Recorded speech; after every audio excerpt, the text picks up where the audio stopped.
Hi hello friends, welcome to Mouni cine updates. நம்ம விஜய் டிவியில் prime டைமில் போயிட்டுருக்க ஆஹா கல்யாணம் சீரியலில் விஜய் அப்படின்னு ஒரு கேரக்டரில் ஆக்ட் பண்ணிட்டு இருக்காங்க இல்லையா, ஆக்டர் ராம். அவங்களுக்கு மேரேஜா, பீச் வெட்டிங்கா அப்படின்னு சொல்லி நிறைய பேருக்குள்ள ஒரு குழப்பம் இருந்துகிட்ருக்கு. ஸோ அதுக்கான காரணம் என்ன அப்படின்னு பார்த்தீங்கன்னா, அவர் வந்து ரீசெண்டாக பீச் வெட்டிங் மாதிரி ஃபோட்டோஸ் எல்லாமே ஷேர் பண்ணியிருந்தாங்க. பட் ஆனால் அதுக்கு கீழேயே கேப்ஷனும் கொடுத்துட்டாங்க, பீச் வெட்டிங் ஆட் ஷூட் அப்படின்னு சொல்லிட்டு.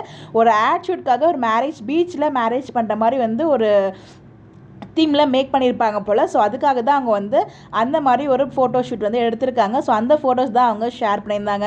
ஸோ இவங்க மேரேஜ் பண்ணுற மாதிரி ஃபோட்டோஸ் மட்டும் ஷேர் பண்ணி அவங்களுக்கு மேரேஜ் ஆகிடுச்சு அப்படின்னு நிறைய வந்து அப்டேட்ஸ்லாம் வந்து ஷேர் ஆகிட்டுருக்கு. ஆக்சுவலாக வந்து பார்த்தீங்கன்னா அவங்களுக்கு மேரேஜ்லாம் ஆகல. இது வந்து ஒரு பீச் வெட்டிங் ஆட் ஷூட் அப்படிங்கிறது கிளியராக அவங்களே ஷேரும் பண்ணியிருக்காங்க, ஆட் ஷூட் அப்படின்னு சொல்லிட்டு. பட் ஆனால் அந்த பிக்கில் ரெண்டு பேருமே செம சூப்பராக இருக்காங்க. அந்த காஸ்ட்யூம், பேக்ரவுண்டில் பீச் வைப்பு ரொம்பவே நல்லாயிருக்கு. ஸோ ரியலாகவே அந்த மாதிரிலாம் வெட்டிங் நடந்தால் ரொம்பவே நல்லாயிருக்கும். பட் எனிவேஸ் இது வந்து ஆட் ஷூட் அப்படிங்கிற மாதிரி சொல்லியிருந்தாங்க. ஸோ கண்டிப்பாக இந்த ஃபோட்டோஸ்லாம் பார்த்தீங்களா எப்படின்னு சொல்லி உங்களுக்கு இருக்கிறதுக்குலாம் மறக்காமல் கமெண்ட்டில் ஷேர் பண்ணுங்கள்.